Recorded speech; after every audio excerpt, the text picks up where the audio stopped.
ver, vamos a hacerlo pues. This is where it all began.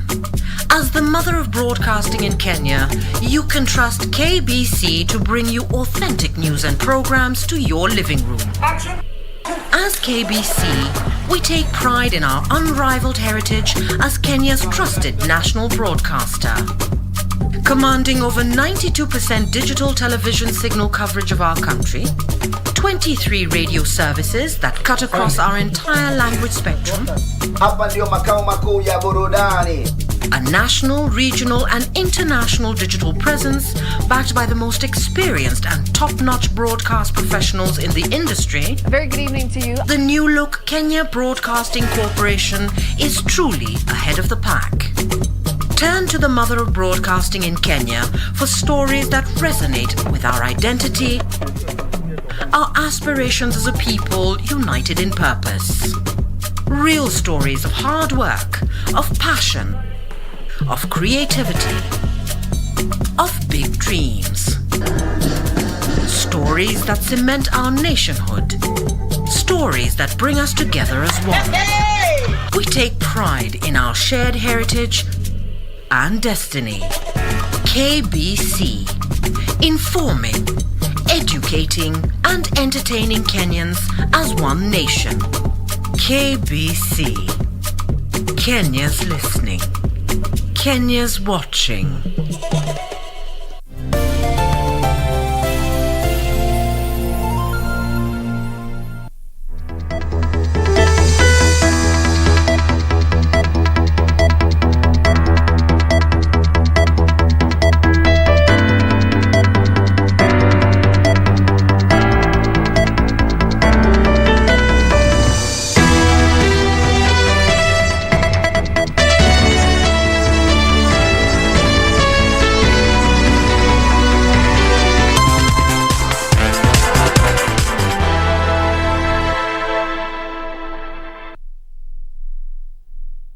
Indeed, the 4th day of August 2021. Good afternoon and welcome to KBC Lunchtime News. Actually, also the 12th day in the Tokyo Olympic Games. And also, it is also the 60th birthday of former American President Barack Obama. He turned 60 today. But away from that, we have a comprehensive news bulletin right here. My name is Njue, holding brief for my colleague Irene Mchuma Odim at KBC Channel 1 at Njue.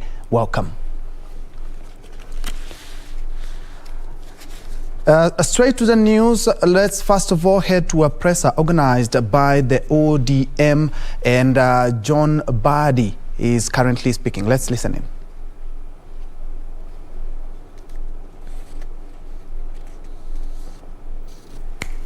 This election, he finds people who are vulnerable to be used the same way Museveni used those who were desperate in Uganda that time to topple a government that was in place and to lead forever and to lead for life. And so what should come out of this press conference, as Junet put it, we are not bothered with whether Ruto was cleared or not. We are bothered with his relationship with Uganda, and we are bothered with what he's going to do in Uganda to destabilize. We are interested in the peace of this country. And as leaders of this country, we don't want any sign of a leader who is demonstrating signs of causing instability in this country. We all know what we have seen previously, where people are incited to evict others from their own farms and killing people. We don't want to see that after 2022. And we are not going to allow an individual, even if you are the deputy president of the nation, to do it. Thank you. Any question? We don't want guerrilla wars in Kenya. Yes. We don't want guerrilla wars in Kenya. Yes. Please. We know that's a section of members of parliament reacting to actually the failed deputy president trip to Uganda. Their chairman of ODM, John Badi, addressing the press. Remember, parliament after recess they are back to the chambers. And also to a story related to that, a section of Baringo members of County Assembly have protested the barring of Deputy President William Ruto from flying to Uganda last Monday. The MCA say the move was aimed at humiliating the Deputy President ahead of the 2022 general polls. Baringo MCAs termed the move to bar the Deputy President from leaving the country unfortunate, terming it political and part of a wider scheme to belittle the Deputy President. The President is a leader by right, and we elected him as the Deputy President of the Republic of Kenya. And what was done to him is very wrong. And I want to urge the His Excellency the President to stop those people. Hii mambo ya bottom up imekuwa shida. Imekuwa shida mpaka watu halali kwa sababu Ruto ameshika watu kwa chini kwamba watasaitika kwa hii mambo ya bottom up economy. William Ruto is a human being. We are human beings. The freedom of travel to associate with fellow human beings, wherever they may be, except the prisoners and slaves, free people, free human beings, enjoy the provision, the Universal Declaration of the United Nations to travel everywhere.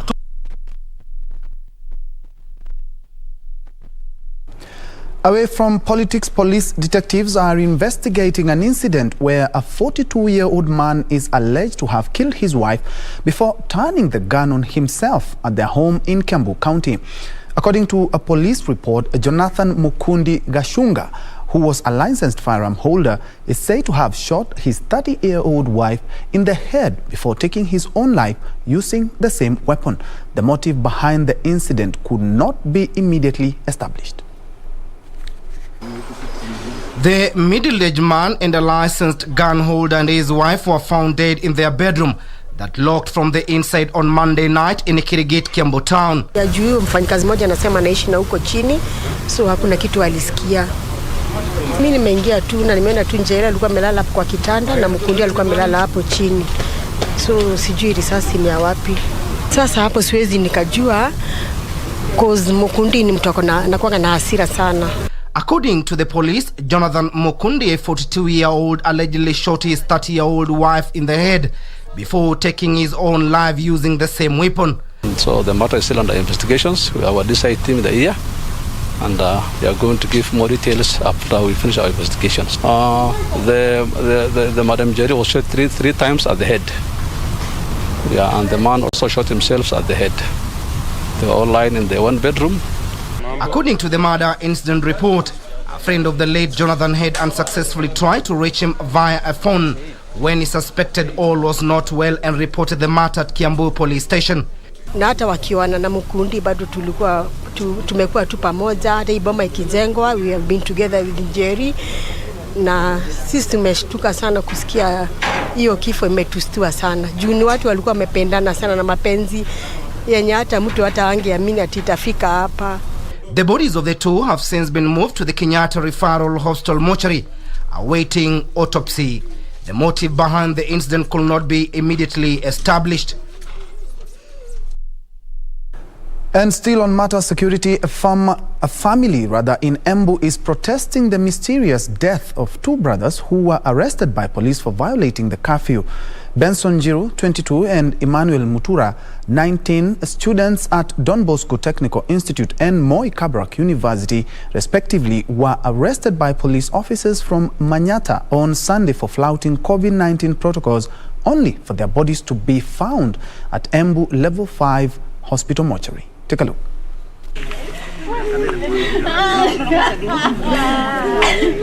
Embu North Police Station. The pain on their faces tells it all. Young soul's life cut short. Benson Njiru, 22, and Emmanuel Mutura, 19, are no more.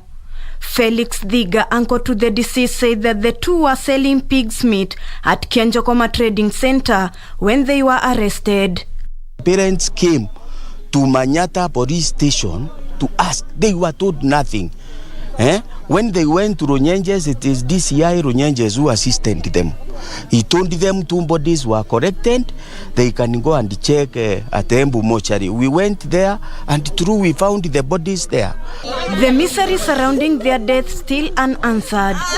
The family claims police took them in circles before they were informed that police in Runyenjes had collected 2 bodies, which were at Embu Level 5 Hospital mortuary. Now for Manyata police to tell us that they corrected them. Yet we have been coming here and they have been denying they know nothing about it. Why were they hiding information from us? They earned money with themselves, over 10,000, the earning of the day. And even by the time they were, we saw them in the mortuary, they earned nothing in the pocket. Sasa tunashindwa, si wakati tulikunja asubuhi, si wangetuambia vizuri kuna mili walipeleka wapi mortuary ili tufuatilie. Susan Wangari, a former area member of County Assembly, said they are frustrated by the actions of the police, calling for a thorough investigation into the matter.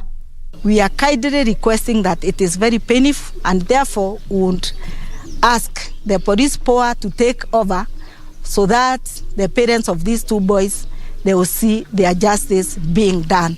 Embu North Sub-County Police Commander Emily Ngaruya said the 2 were arrested on Sunday around midnight after they were found beyond curfew hours.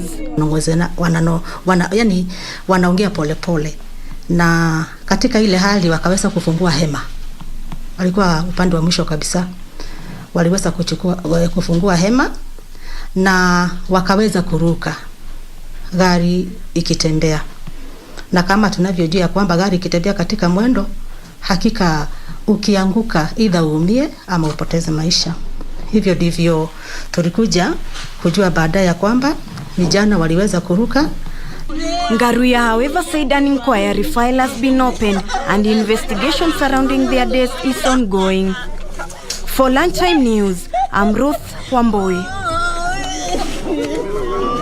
Let's now shift focus to matters education, where Rift Valley Regional Commissioner George Natembeya has directed parents in the troubled Laikipia West constituency to immediately send back their children to school.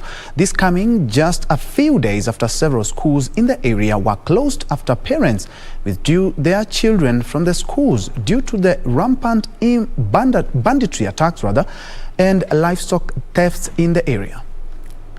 Laikipia West constituency was literally an area in exodus in the past few days as residents fled following incidents of insecurity that have left fatalities and property stolen and destroyed. Ni area ambayo iko na vituo vya usalama vya kutosha, na hata mwalimu pia amedhibitisha hapa hakuna jambo hata moja limefanyika kwa hii shule la ukotovu wa salama. Na hakuna shule zote ambazo tumetembea kuna jambo limefanyika ndani ya shule kusema kwamba labda kuna hali ya usalama katika hizo shule. No, serikali. The situation escalating early this week after angry residents stormed a number of schools in Githiga and Olmoran ward and withdrew their children. This has not gone down well with the government. Rift Valley Regional Commissioner George Natembeya toured the troubled area to assess the situation. So tumeweka askari wetu pia kutosha wakati kuna operation inaendelea kule ndani. Hapa nje pia tumeweka coverage. Kuna askari ambao watakuwa wanafanya patrol mpaka ya settlement pande hii na ule upande mwingine wa Laikipia Nature Conservancy. Here the administrator directed parents to immediately send back their children to school, warning that those who fail to comply with the directive will face the music. The cardinal responsibility of government to protect maisha na mali ya watu, na security officers ambao mnaona hatujasema kwamba wameshindwa. As a matter of fact, hata tuongeze askari wengine atakuja pande hii. Wale ambao wanakuja ni kwenda kufanya kazi ile kule. Wale ambao tuko nao katika Laikipia namba zinatosha. The affected schools include Wangwachi, Bondeni, Mirango, Kabati primary schools as well as Kabati secondary school. Others are all Arabel, Mbogoin, Ndindika primary school and Ndindika secondary school. Timothy Kipnusu for Lunchtime News. And still on education, a total of 84 Kitui students who scored over 300 marks in the 2020 KCPE exams but lost hope of joining Form 1 due to lack of fees can now breathe a sigh of relief after getting scholarships totaling to 3.8 million shillings. That is under the NGAAF-funded scholarship. The selected learners will have all their fees and upkeep for the entire 4 years of learning catered for.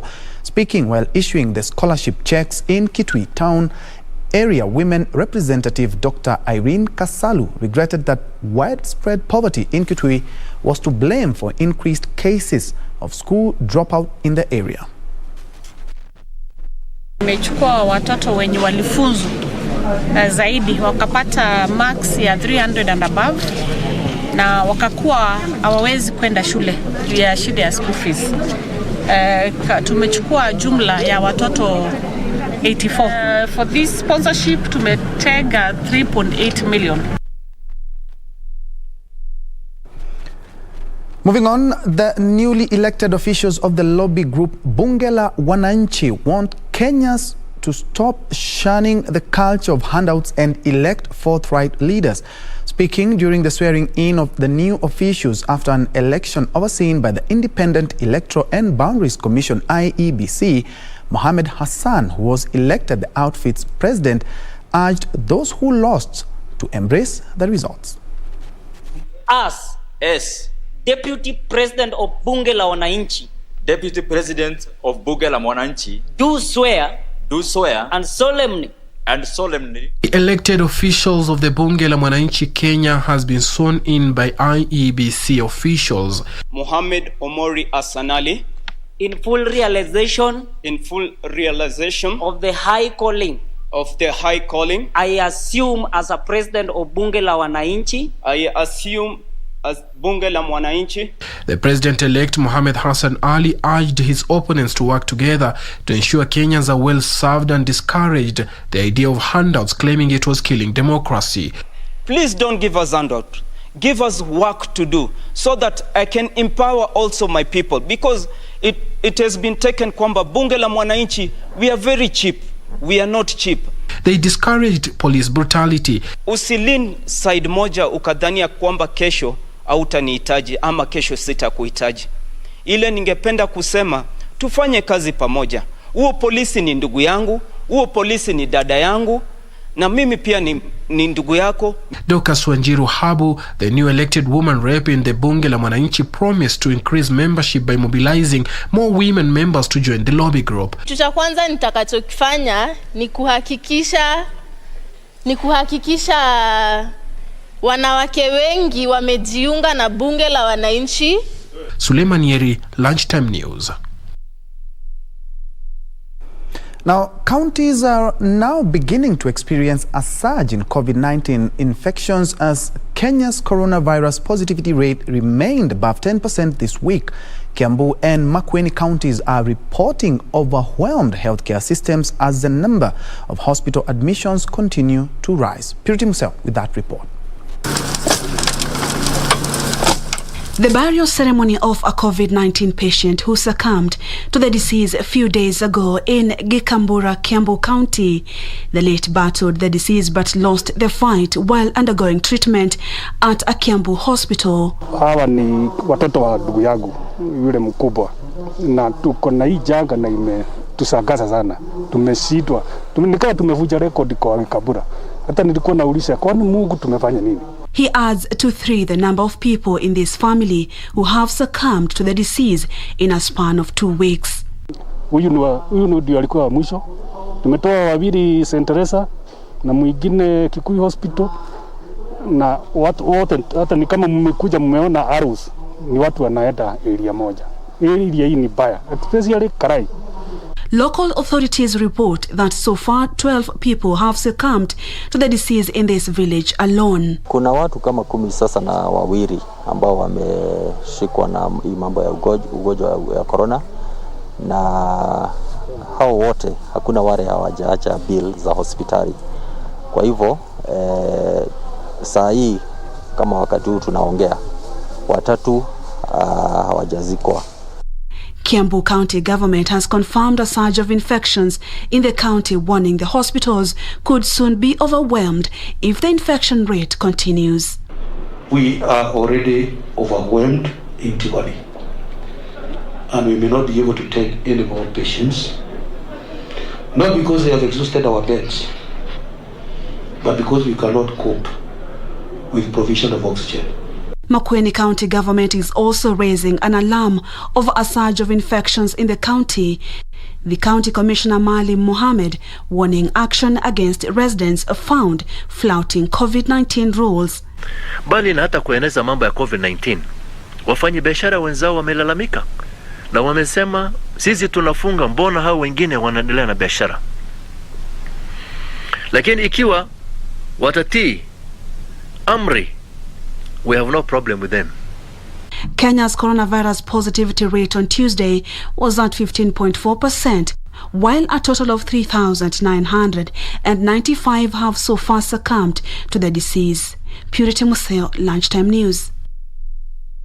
Now to a top story where Deputy President William Ruto has termed his aborted trip to Uganda as political witch hunt by schemers who are out to humiliate, provoke and push him out of the Jubilee government. Speaking to Inoro TV, the Deputy President wondered why he has never been asked for any clearance when travelling out of the country over the last 9 years.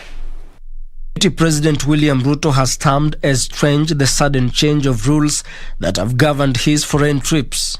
Mimi si mtu mjinga ati niweze tu kutoka bila kujua ni nini inahitajika ndio niweze nitembee. I have done this for 9 years. In an interview on Inoro TV, the Deputy President claimed the incident was well choreographed by schemers to prove a point that he has no say in the Jubilee government. How come at the last minute mtu anakuja hapo ananiambia kuna mtu amepiga simu amesema unahitaji hii, nikauliza ninahitaji tangu lini? Ruto accused some junior officials in the government of being behind a scheme to frustrate his presidential quest. Kuna sijui niseme ujinga, sijui niseme nini, sijui kumbavu ambaye inaingia kwa watu wakiona mtu kwanza hawataki kujua ni biashara anafanya, ni kuruka tu kwa conclusion, kwa sababu alikuwa na deputy president tutamharibia China namna gani, wacha tuseme ni terrorist. Surely we are embarrassing ourselves. Mpaka embassy ya Turkey inatoa statement kwa sababu ya mambo yetu ya upuzi. Ruto defended his relationship with Uganda President Yoweri Museveni. Museveni ni rafiki wa rais wa Kenya. Museveni ni rafiki yangu. Mimi nimewahi hata kwenda kumfanyia kampeni Uganda. Viongozi hawa wote wa NASA wamewahi kwenda kumfanyia kampeni Museveni Uganda kwa sababu ya urafiki ulioko kati ya Kenya na Uganda. Right? Inawezekanaje kwamba ni sawa Museveni kuwa marafiki ya hawa wangwana wote, lakini akiwa naibu wa rais inaleta shida? Political commentators have queried the DP's regular trips to Uganda, with the latest incident appearing to provide fodder for those opposed to his political ambitions. Ben Chumba, Lunchtime News. Elsewhere, the county government of Narok has directed all tourists visiting Maasai Mara Game Reserve to observe park rules or face the ban. The county administration says it has a responsibility to protect all tourists to the world-renowned game reserve from any harm. The move is in response to a photo of a tourist playing with a cheetah that has been circulating on social media. Tunai is urging those making their way to Maasai Mara Game Reserve to ensure they observe all rules in the park, since Maasai Mara is full due to wild beast migration. As the county government, we must tell our visitors that the game rules, the game park rules must be observed at all times. The governor said action has been taken on a tour van that allowed its occupant to come close to a cheetah. We have taken action. We have actually banned that group from visiting the game reserve. So he added that his administration will ensure that all students in country join Form 1 using available bursary funds. Mohammed Adan, Lunchtime News. From Maasai Mara, we are taking our first breather, but before we do that, let me appreciate Sabir, Babake, Jaden. You are tuned in from Lukoba in Lugari, Kakamega. Bella Apepo, you're watching from Kisumu Dala. Ulezi Tuyisenge from Tanzania. Daviro Mlanguzi, you are enjoying this live newscast from Lodwar Town. Karen Ngare, you are watching from Limuru. Fatma Omar, you say na watch nikiwa Kilifi. Keep Koril Nick, watching from Bomet. Vincent and Kana from Nyamira. Of course, the list keeps going on and on. Thank you indeed for keeping it KBC Lunchtime News. We will be back. And don't forget, it is the 12th day at the Tokyo Olympics. And Kenya is not doing very well in the medal standing at position 65. Of all the details, including business, when you come back.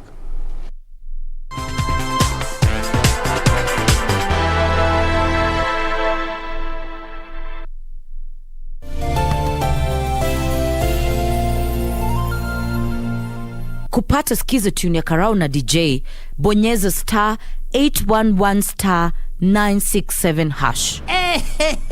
Raya, hii ni kwa matiche wote. Please, do not confuse the government. Usianza kufinya ile kitu inasema more fire. Ama ile ya the roof is on fire. Ama unaanza kusema we are killing this party. Ama the party is just a bomb. We are having a blast. No. Wewe cheza musiki and just be fitland. Enjoy. Ama namna kani. Sawa. Over and out. Bonyeza star 811 star 967 hash. Star 811 star 967 hash.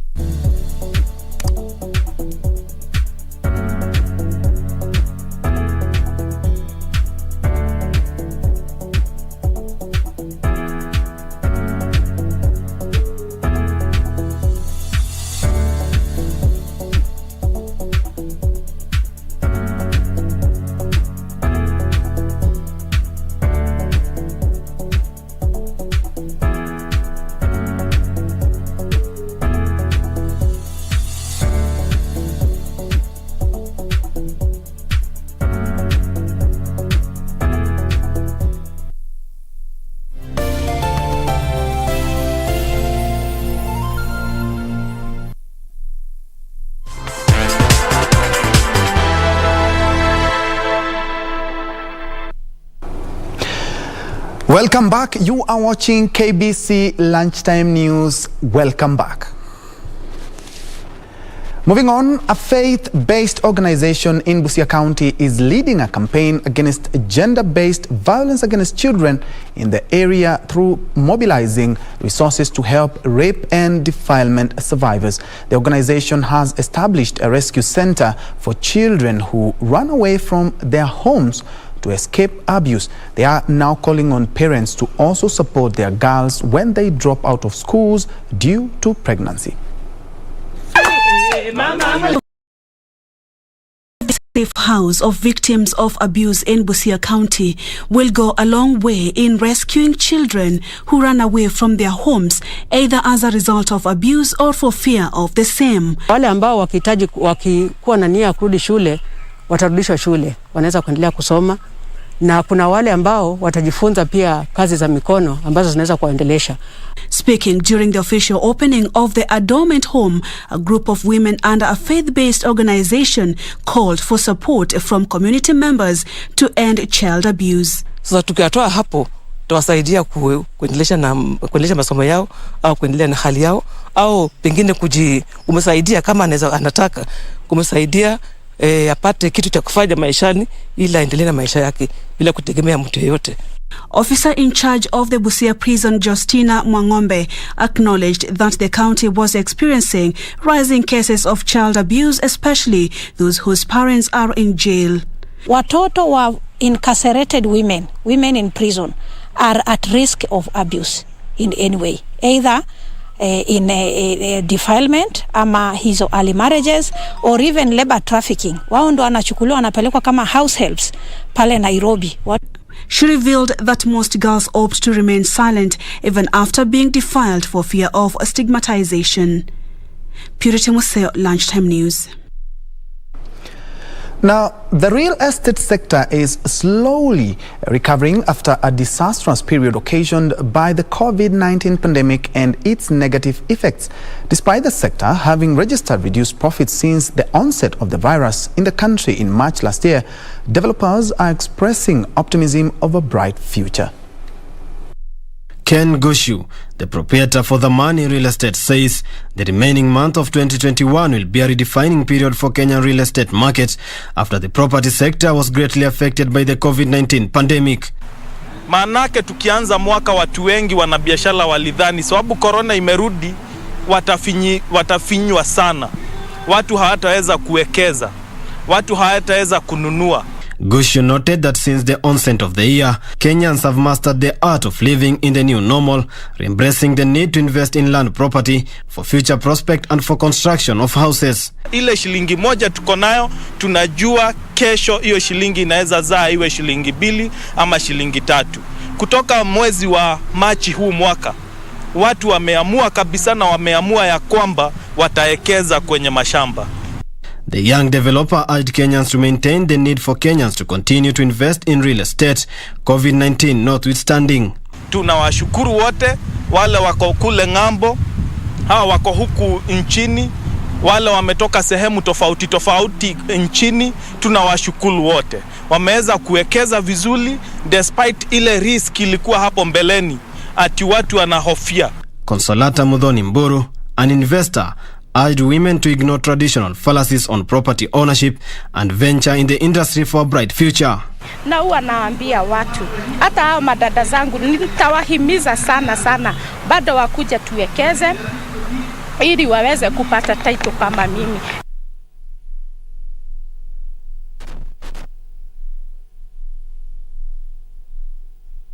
And after that report, we are now crossing over to the Delta House here in the county of Nairobi, where the COG chair, Martin Wambora, is currently addressing the press on a number of issues. Let's first of all listen in.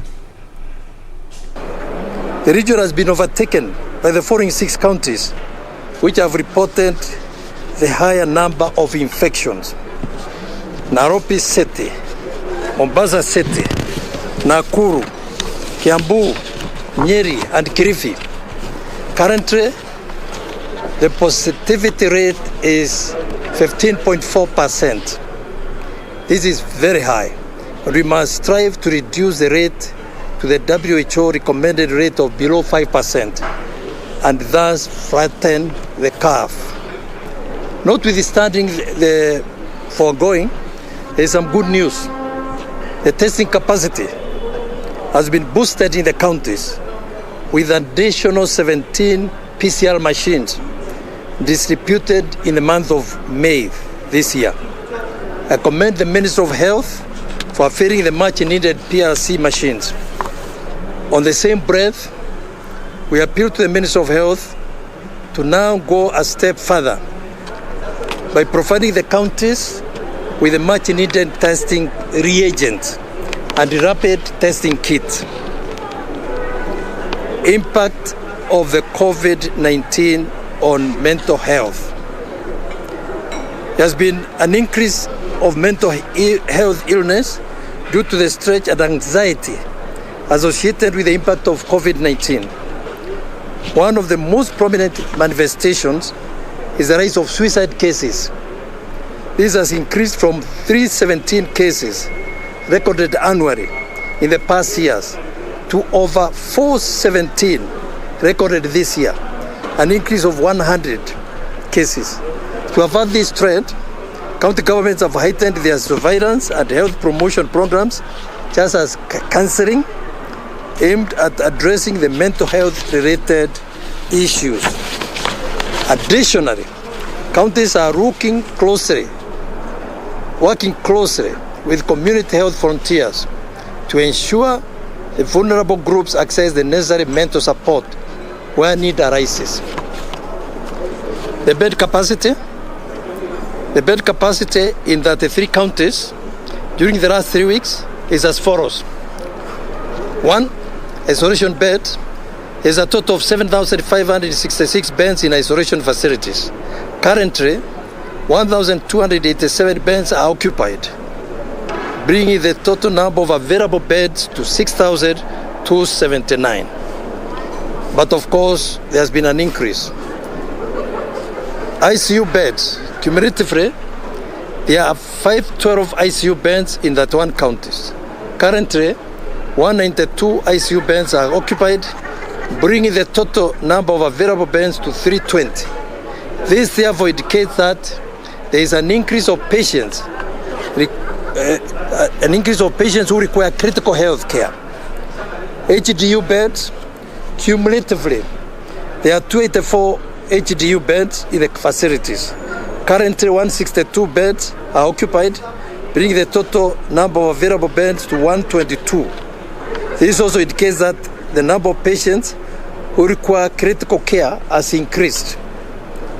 Oxygen capacity, there has been a rise in the number of patients that require critical care, and demand for oxygen is therefore very, very high. To this end, the county governments are scaling up processes to avail oxygen, medical oxygen, especially at the level 5 and 4 hospitals. This is being done in collaboration with the Ministry of Health and our partners, mainly the World Bank, USAID, and Global Fund. Further, counties have embarked on short-term interventions, including procurement of additional gases and liquid oxygen to match the increased demand, extension of piped outlets, and repair of non-functional oxygen generation plants. These measures will be complemented with the installation of additional plants. We call upon the partners to continue working with the county governments to avail medical oxygen and infrastructure improvement in the health facilities. COVID-19 vaccination. As at 1st August 2021, a total of 1,062,413 vaccine doses have been administered, which account for 21.1% of phase 1 targeted population. Additionally, a total of 661,314 people received the second dose of the vaccine, which accounts to 62.2% of the total vaccinated in phase 1. The vaccination rollout is as follows. For the first dose, healthcare workers, 174,965. Security officers, 91,081. Teachers, 160,000. Above 58, 361,292. Others, 325,071. For the second dose of vaccine, healthcare workers, 115,540.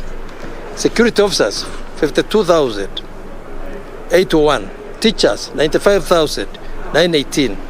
Above 58, 204,513. Others, 192,942. 542. We are glad to note that there has been a higher uptake of the second vaccine dose by the targeted population.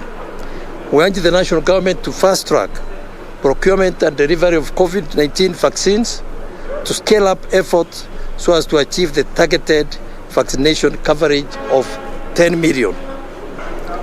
Home-based care. As at 1st August, there were 2,225 patients under home-based isolation care across the counties. In this regard, we urge all asymptomatic patients to continue working with the community health volunteers in the implementation of the home-based care guidelines. Non-COVID-19 pandemic issues. Drought management, food and nutrition security in ASR counties continue to deteriorate, with arid areas severely affected due to the drought. The drought is expected to continue until February 2022. This, coupled with the impact of COVID-19, has threatened the livelihood of ASL populations. To address this issue, county governments are implementing social protection initiative, which of Governors Chair Martin Nyaga Wambora, they are giving some statistics on the COVID situation, and in a nutshell, the situation doesn't look good in the country. We are now at 15%, and the recommended by the WHO is around 5%.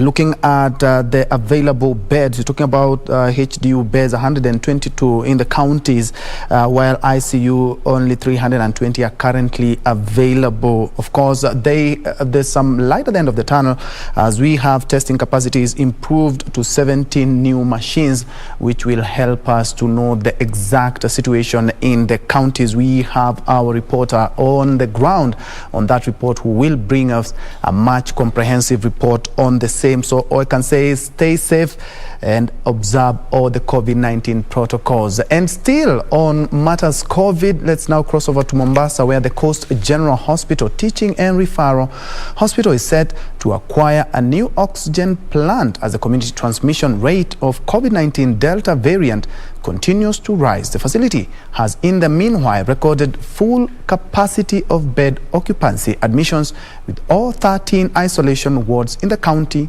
also full. Virus continues to ravage Mombasa County, with hospitals recording full bed capacity admissions. According to the County Chief Officer Pauline Oginga, the COVID-19 cases have been on a trajectory rise. The positivity rate across the county grew from 7.1% in the month of June to 15% in the month of July. The mortality increased from 36 in the month of June to 89 in the month of July. Despite the hospitals being overwhelmed, the Coast General Hospital Teaching and Referral CEO Iqbal Kandawala disclosed that they have enough oxygen supplies, and soon the facility will have an oxygen plant. The plant has a very high capacity of 600 liters per minute, and that will be more than sufficient. Will be more than sufficient for the COVID isolation unit at Coast General. It was during the press conference at the Governor's office that the Vice Chairman of the Mombasa County COVID-19 Emergency Response Committee, Gilbert Kitio, banned live band performances in bars and restaurants with immediate effect. Ile inaitwa live band muziki katika mabaa na mahoteli inapigwa marufuku, kwa sababu wengi wakipigiwa hiyo live band, pombe ikiingia kidogo wanaamuka wanaanza kusakata dance, na hiyo ndio mahali corona inaenea zaidi. Meanwhile, residents of Mombasa have been called upon to get vaccinated. Na wale ambao hawajapata dozi yote kabisa, sasa vaccine iko. Njia ambayo itakuwa ni hakikisho kwamba tunaweza sasa kuiregea maisha yetu sa kawaida ni kama wengi wetu tutakuwa tumepata hii chanjo. Kwa hivyo vile chanjo iko, ni sisi tunahimiza wakazi wa Mombasa waende katika vituo vyetu vya kiafya waweze kupata hizi chanjo. For Lunchtime News from Mombasa County, I am Anburu.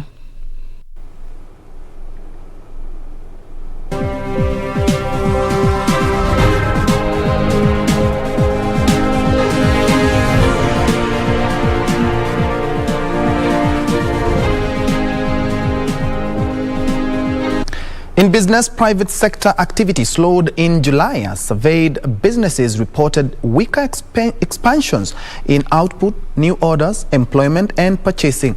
And according to the latest Stanbic Purchasing Managers Index, business activity fell for a second straight month, posting a reading of 50.6 in July after a reading of 51.0 in June.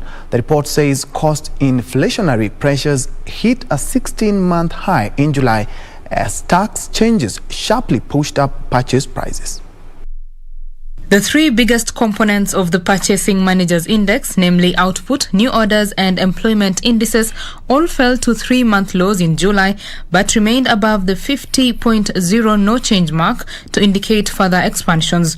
Currency strategist at Stanbic Bank Kuria Kamau said domestic demand improved by the second slowest pace since the lifting of the public health restrictions after the first wave of the pandemic, with some firms reporting a drop in customer numbers. The report shows businesses in agriculture, construction and services witnessed an increase in demand and output, while those in manufacturing and trade saw declines. Farms increased their output slightly, as evidenced by slight surges in staffing levels and the quantity of purchases. With sales growth slowing, the rate of job creation among Kenyan farms eased to the softest in 3 months. Both input and output price inflation accelerated due to an increase in import taxes, fuel costs, and shortages in some raw materials. The 12-month outlook by farms rose to its highest level in 5 months, but remained below its long-term average. Despite the grim picture, business optimism improved to 5-month high, signaling increased confidence among Kenyan farms that activity would grow over the coming 12 months. Nearly 1/3 of respondents provided a positive response, while less than 1% of farms being pessimistic. Betty Kiptum, Lunchtime News. The national government is investing 800 million shillings to complete the 10,000 model farm at the Galana Kulalu food security project to attract investors for commercialized food production under the planned public-private partnership model. National Irrigation Authority Chair Joshua Toro says the project will be complete by December this year to pave way for public-private partnership that will see over 200,000 acres of land put under irrigation.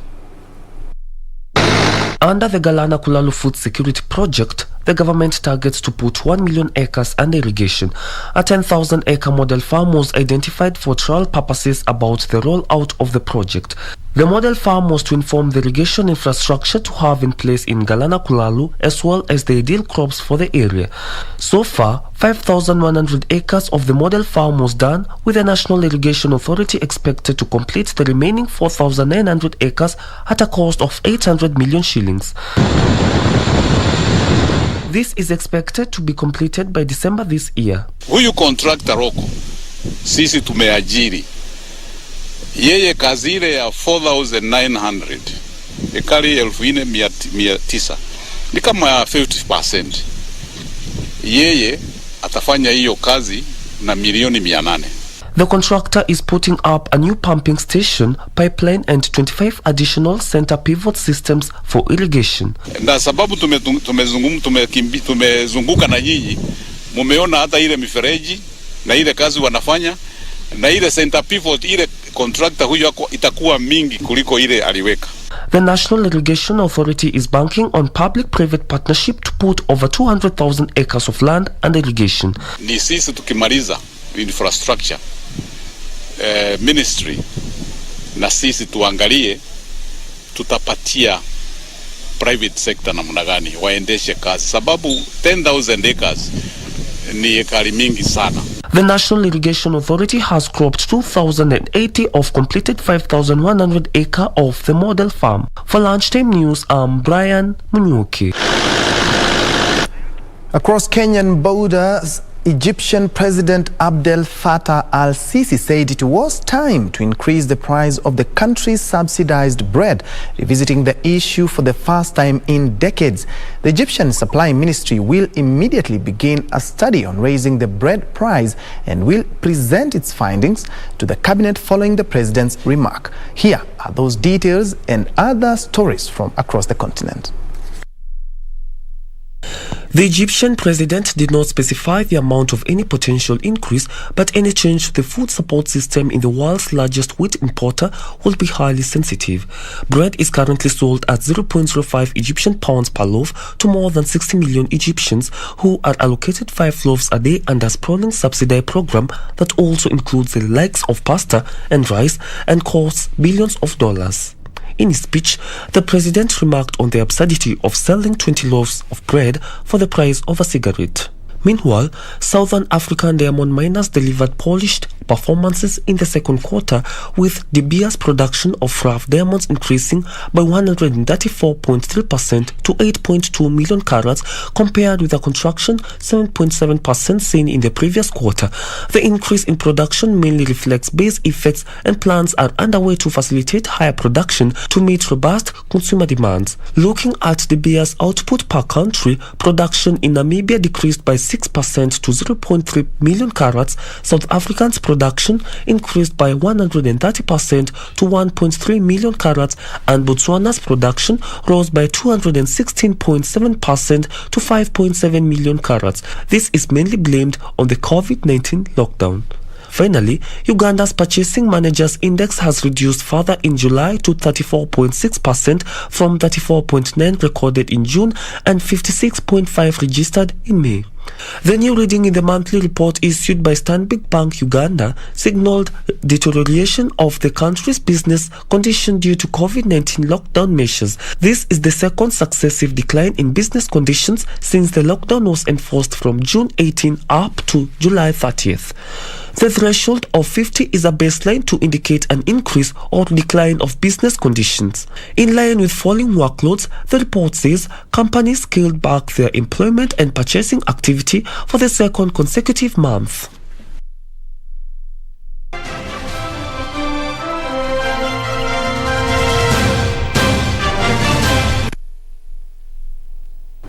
And in Tokyo, Japan's now, where Commonwealth and African Games javelin record holder Julius Yego has urged Kenyans to stop criticizing the Tokyo Olympic Games Kenyan team, regardless of its performance in the Games.